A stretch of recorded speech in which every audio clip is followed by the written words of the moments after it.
After completing the 8th grade at Blaire Middle School, I couldn't wait to skip over those 3 months of vacation to begin my freshman year of high school. I had high hopes for the preceding 4 years. I envisioned myself as the star of the theater program at Rio, taking advantage of the school's highly ranked Reader's Theater. The day of freshman orientation came and I confidently walked up to the schedule booth, already knowing what classes would be on that piece of paper. I voiced my last name, received my schedule, and glanced at it casually. Shock and sadness overcame me. There was no Reader's Theater, but rather my secondary choice elective. As petty as it was, I was crushed. I didn't want my high school education to consist of taking a different elective every year. I desperately wanted to walk into graduation knowing that the last 4 years were linked together by a common goal. Of course, I believed that would be my full participation in Rio's theater, but that was not a possibility, so naturally I had to make other plans. I knew of one other prestigious program at Rio, Academia Civitas.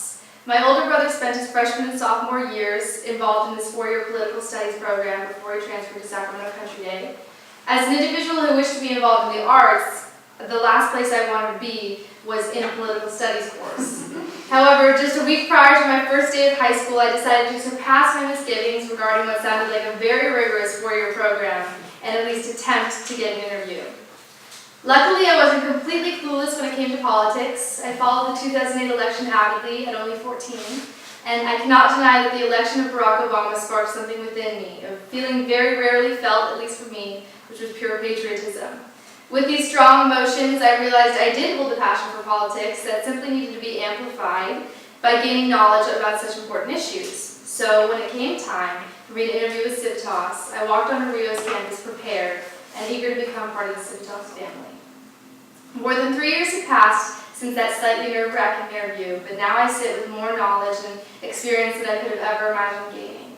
In my eyes, Civitas is structured in just the right way to form the ideal young citizen, no matter where their political views lie on the spectrum. As a freshman, I received my crash course in basic politics, national government, followed by state and local government. I studied the ins and outs of everything from City Hall to the White House. By the time I reached my sophomore year, it was time to begin training necessary technical skills. So speech class offered me the lessons I needed in order to effectively deliver my opinions and knowledge. Second semester of that year, I implemented my new speaking skills by representing North Korea in a mock United Nations in the International Relations course, which was far from an easy task, considering the country's position in world politics. Junior year began and I delved into the philosophy of political thought, which allowed me to compare and contrast my own philosophy with other scholars from the past and present. And all the while, during the summers and breaks, I performed community service, one of the principal aspects of the Civitas program. The service requirement entailed in the 4-year program essentially urges students to realize that becoming an admirable citizen is much more than simply completing an essay regarding Plato's ideology. Personally, the services I performed have been the pivotal moments in my high school career. I assisted in senatorial and gubernatorial campaigns, attended a naturalization ceremony where I actively registered voters, recruited potential Civitas kids at local middle schools, and edited and published the 2010 Civitas Chronicle. By far the greatest service I performed was my work at Peace Lutheran Early Childhood Education Center, and although it didn't go towards my required hours because of its church affiliation, helping the overwhelmed instructors deal with their crowded classes of 2 to 5-year-olds enriched my life far more than I'd expected. All these memorable things I learned and experienced in my first years of high school were directly preparing me for the final 2 tasks of the Civitas program, junior internship and senior project. Since I began the program, I visualized myself working for the Obama campaign since his race to re-election would occur during the summer of my impending internship. However, when it came time, I was placed with the Democratic Party of Sacramento County, which I was perfectly content with. But I desperately wanted a challenge. I was afraid that working at the small one-person office wouldn't offer me the substance I yearned for. So while flying home from Los Angeles, where I had just visited the highly environmentally friendly Pitzer College, I couldn't get my mind off of involving myself in something I knew and was undoubtedly passionate about, the environment and the many issues enveloped in the broad subject. So I spoke with my father on the plane, who immediately conjured up a name, Bernadette Del Chiaro, Director of Clean Energy and Global Warming Programs at Environment California. And and I understand you have a new title now.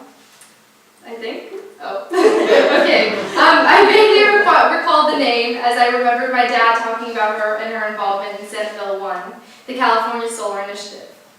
Upon landing, I sent the email that I had crafted while up in the air, asking for a chance to interview with her for the summer internship position. Soon after, I found myself walking past the Capitol to get to 9th and K and taking the elevator up to the Environment California office. Everything was unfamiliar to me, and to say I was scared is an understatement.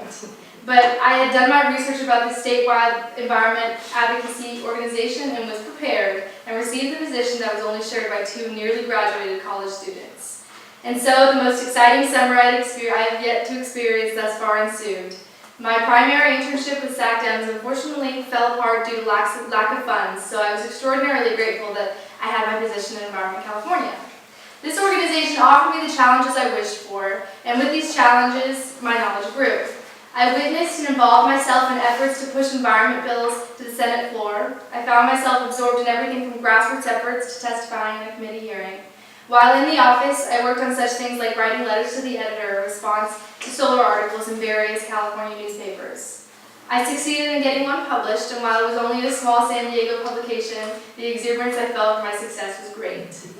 Toward the second half of my summer, my biggest task was assigned to me. In order to pass certain solar bills like Senate Bill 843, the community solar bill that would allow anyone to collectively buy power from shared solar or other green technologies, Environment California needed to sway assembly members to vote positively on these crucial pieces of legislation.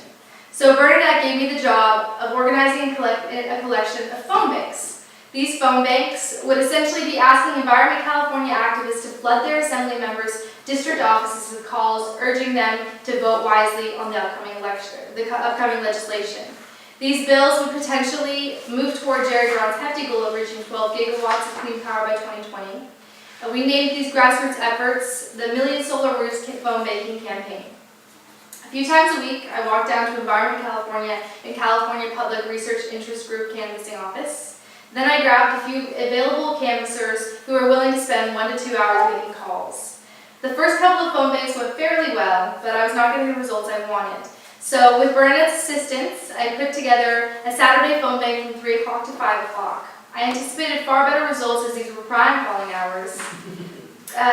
To further concentrate our efforts, we decided to center only on Assemblywoman Beth Gaines. Assemblywoman Gaines was a perfect target for our efforts because while she stands as a Republican, her district, which includes Roseville, has a high concentration of solar power. So for 2 hours and with an excellent team, including Bernadette and Environment California Legislative Director Dan Jacobson, we succeeded in generating 75 calls in the Gaines office. With such a large number of solar advocates calling Gaines' office in one afternoon, we hoped that Beth Gaines would realize that green energy is of great importance to her constituents.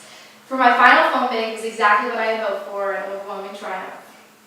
Although the community solar bill we so hoped would pass did not, the efforts Environment California and I made represent what it takes to get the word out. Constituents need to alert their legislators to the issues that are most significant to them, and that was the purpose of these phone banks. The series of phone banks made me aware of the importance of grassroots efforts. Without them, politicians would be entirely in charge of the fate of our government. But with the citizens' ability to voice their opinions, even at the lowest level, our government becomes a true democracy. As I look back on that fateful day of freshman orientation, I realize how glad I am that my schedule did not read Reader's Theater printed on it.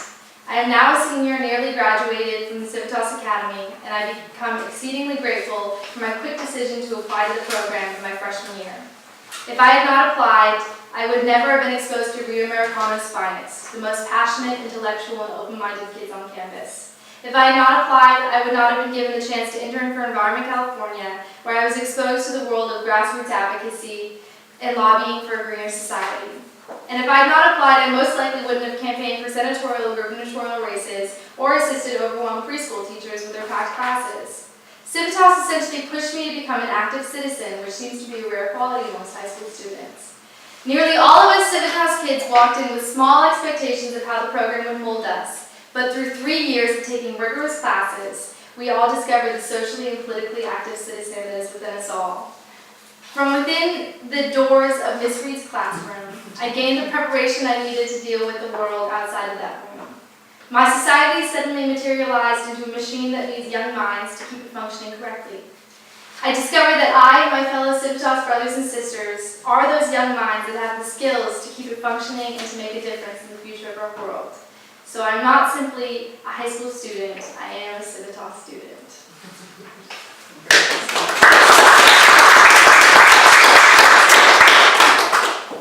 Okay, we'll open up for questions. So you got to testify before a legislative committee? Tell us a little bit about that. That's a pretty cool experience for a high school student. Well, I was sitting next to Bernadette, and she had to run off somewhere. I don't really remember where, but I just kind of was watching things and reading the literature we were given on it, and she basically just said, go up and say Environment California is in favor of this bill, I believe it was. And so that's what I did. I just walked up and did it, and I don't know, it was exciting for sure. It was a little scary, but I never I bet it was a lot scary. Yeah, even though I was only saying like 5 words, but it was, yeah, it was a good experience though, it was really Very good. good. Yeah.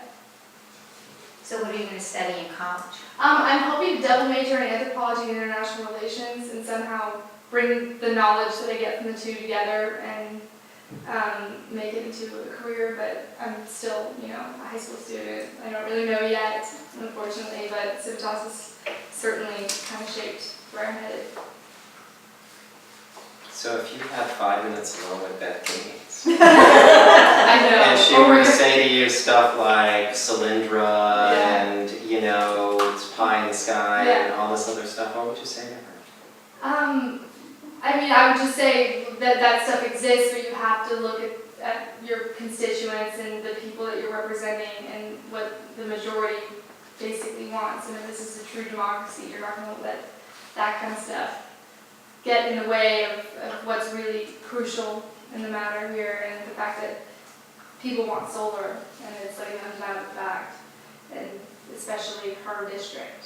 So I don't know, the phone banks are a way to get word out there, but politicians will stick, obviously, in their opinions.